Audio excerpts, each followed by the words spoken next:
Hi, I'm Tom. And I'm Michelle. And I'm Jim Peterik. And we're the Tomfoolery Fun Club, coming to you from the Inner Sanctum, the hidden dungeon of Jim Peterik, his own personal studio located somewhere in the continental United States. We can't say where because we don't want to have a rush of people joining us today. But Jim, thank you so much for inviting us in. It's my pleasure, Tom and Michelle. I've been looking forward to this, talking to your fan base and getting to talk about myself, which is my favorite topic. As it should be, for sure. I'm just saying. Well, we're looking forward to your appearance. The Ides of March featuring Jim Peterik, Songs and Sounds will be with us at the Hoosier Theatre on December 30th in downtown Whiting. It's going to be a great show. But before we get into the details of that, Jim, now you've been in show business and the music business for many years. Oh, man. We don't want to count how many. But the fact of the matter, no, I'm proud of it. For sure. When I lie about my age, I usually add a year. Well, good for you. Jim, just kind of tell us, what drew you into the music business in the first place? How did it all start? You know, you don't start out by saying, I'm going to be in the music business. No, you start out by saying, man, I want to be like the Beatles. You know, I want to stand up there, sing my own songs, have the girls looking at me real nice, you know. And I mean, we're youngsters. I was 14 when I had my first hit record. And, you know, all those cheerleaders that wouldn't talk to me suddenly started talking to me, you know. So that's very reinforcing. So the music business part came after the fun part, and it stayed fun. Terrific. Yes. Now, over the years, who's influenced you as far as different musicians or artists? So many, Michelle. Early on, it was Elvis Presley. You know, I was 4 years old, and my sisters, who were quite a bit older than me, you know, they were going nuts over this guy swiveling his hips on the Ed Sullivan Show. And I was mesmerized, and I'm going, I like that. I think I could do that. And not as well as he. But that was my first influence. Johnny Cash, Elvis Presley, the Everly Brothers, all those early 50s bands. Then an epiphany, the Beatles came along, and on Ed Sullivan we're going, oh my God, they put it all together. Right. And that's when the Ides of March really started writing our own. We were called the Shondells at the time. Writing our own material. We had our own first hit record when I was only 15. It's called You Wouldn't Listen on the Parrot label, which we'll be doing that night. So that's really how it got started. Now, after so many years in the music business now, so many great songs, bands, at this point, what is it that motivates you to keep going and keep doing more? Wow. Yeah, that's a really good question. Sometimes I ask myself. I think, you know, people say, you know, Jim, what's the best song you ever wrote? And they expect me to say Eye of the Tiger or Vehicle, and I usually say, I haven't written it yet. I still want to write a better song than that, a song that touches more people, influences the world. Lofty goals, but that's my goal. I want to keep improving, keep putting things out there that make people happy. Dance, smile, inspire them. That's my whole MO. Okay. Now, with such a career that has touched so many people's lives already, what sort of keeps you grounded or humble? What helps keep you grounded? Well, you know the phrase, guys, you're never a prophet in your own home. Yeah, you know, I can come home, you know, gig, and there are 20,000 screaming fans, and my wife says, pick out the garbage, you know, and I go, don't you know who I think I am? You know, and she laughs, and Karen is my grounding force, and not in a negative way. She's my rock, but she's also can, you know, really call a spade and tell me when I'm getting too carried away with myself, and, you know, my ego gets sometimes in the way. You got to prune it back, and I'm just a kid from Berwyn, and that's all I'll ever be. But, you know, you have illusions sometimes when you're on stage, and you feel that energy from the crowd. It's very exciting. Well, I know the last time that you joined us for a show in 2015, that's the one thing that everybody said when they met you at the meet and greet or after the show was how humble these guys are. They're just like regular guys. It's so nice, and your egos don't carry you away. So that's certainly a tribute to you. Thanks, Tom. I learned a lesson. You know, we were about 19 years old. The band went down to the Kinetic Playground in Chicago to see our heroes, Blood, Sweat, and Tears. And they were amazing. So I went up to the stage. I had no fear. And I went up to David Clayton Thomas. I said, you know, I'm your biggest fan. He goes, yeah, get away, kid. And totally blew me off. Totally blew me off. And I said to myself, I'm never going to be like that. And I never was. Now, we assume that your life must have changed in 1970 when Vehicle hit. How did it change, or did it? Well, I mean, on the road, it certainly was a long way from Berwyn. You know, we're touring the whole country and Canada with the Ides of March. We had a #1 record. We're opening up for groups. We opened up for Led Zeppelin in Winnipeg, and according to the critics, blew them off the stage. They had a bad night. We had a great night. People still talk about it in Winnipeg. We're on the road with the Allman Brothers Band, Poco, the Grateful Dead, the Brownsville Station. It was a great year to have a #1 record because there was all these pop festivals. They were all kind of descendants of Woodstock, you know, and not as muddy and not as many pregnancies. But it was a great time to have a career with a #1 record. It was very alive. Mm-hmm. Now, from your transition from Ides of March going into Survivor, share with us that kind of time frame. What was going through life for you then? Wow, you guys are good. You're really pulling out some stuff. Well, you know, the Ides of March broke up for 17 years in 1973. Everybody kind of was like a little bit disenchanted. The last 2 albums didn't really sell as well.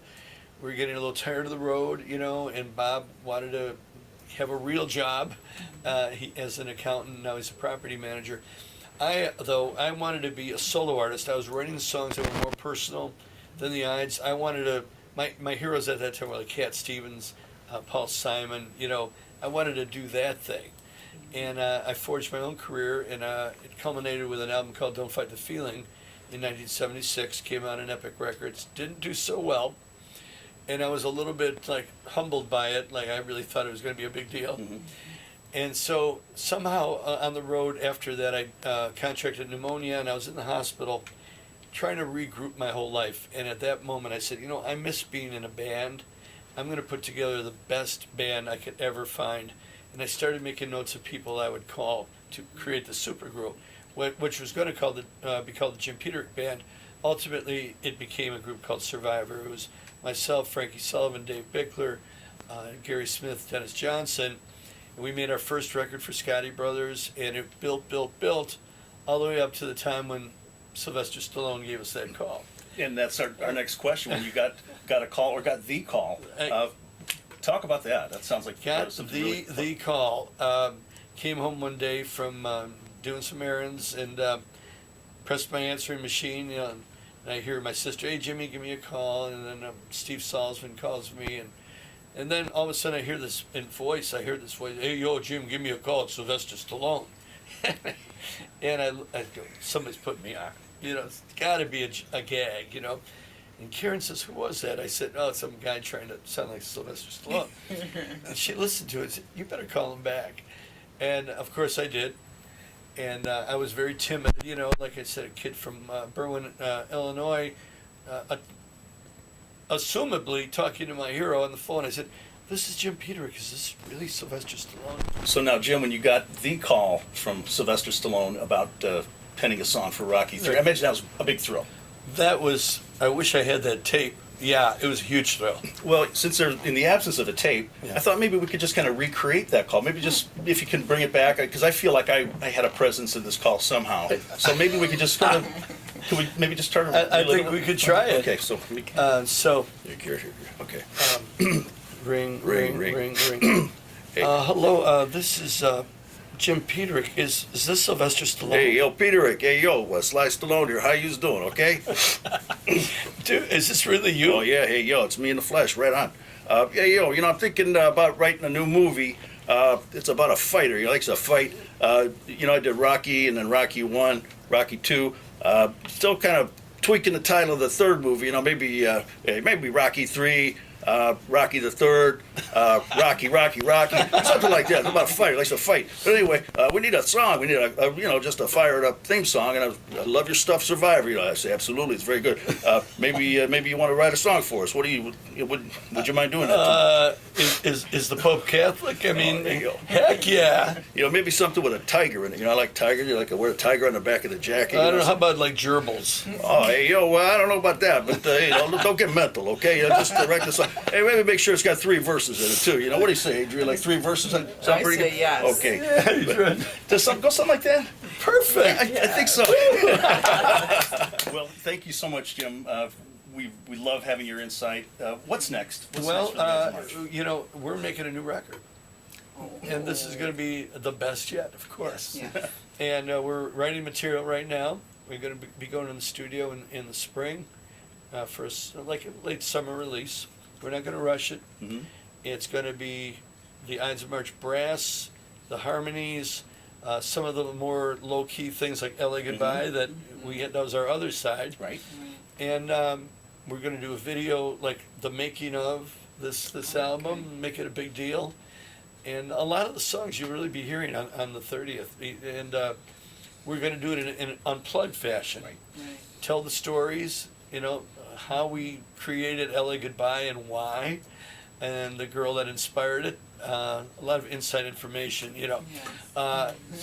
So yeah, the Ides of March, we keep rocking on, and we love it. Terrific. So you'll be at the, before that, you'll be at the Arcata Theater in St. Charles for a Christmas show. Yeah, the 16th, it's going to be great. The first set is all Christmas material, some standards, but mostly original Christmas songs that I've written either by myself or with Scott May, the keyboard player.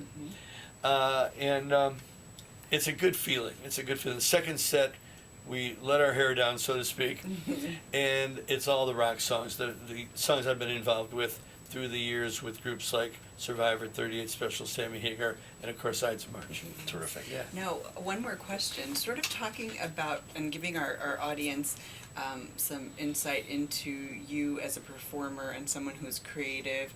What would you say the role of mindset plays for you? Yeah, I don't like a lot of distractions before a show. That's probably why we don't encourage a lot of pre-show stuff. I like to get alone in a room and just focus. It's get your game face on. And Larry's going, "Are you in a bad mood?" No, Larry, I'm good. I just want to concentrate on what I'm going to be doing. And then you hit the stage and bam, I'm ready to go. Terrific. Yeah. Well, we look forward to seeing you on the 30th of December at the Hoosier Theatre in downtown Whiting. We've got a great show planned. Rockin' Horse, who actually warmed up for Survivor 38 years ago, almost to the night, New Year's Eve, 1979. They were and are a great band, and I love the guys in the band. They're classic guys, just like us. We just love to rock and roll, and I can't wait to be in that theater because those old theaters have the best acoustics. Yes, You know? they do. It's So- a beautiful old venue, and as I mentioned before, the Three Stooges once performed at the Hoosier Theatre, W.C. Fields. The last major rock group to perform there was the Steppenwolf in 1980. So the stage has been vacant for many, many years. Been so waiting for you. The Yes. Renaissance is here. So we I look love forward to the 30th of December. Also, comedian Sharky will be with us. Yes. And last but not least, Jim Peterik, the Ides of March featuring Jim Peterik, songs and stories. We can't wait. Jim, thank you so much. I got one thing to say to both of you and my audience, our audience. Hey, well, I'm the friendly stranger in the black sedan. Won't you hop inside my car? I got pictures, can you have a lovable man? Take it to the nearest star. I'm your vehicle, baby. I'll take you anywhere you want to go. I'm your vehicle, woman, and now I'm sure you know that I love you. I need you.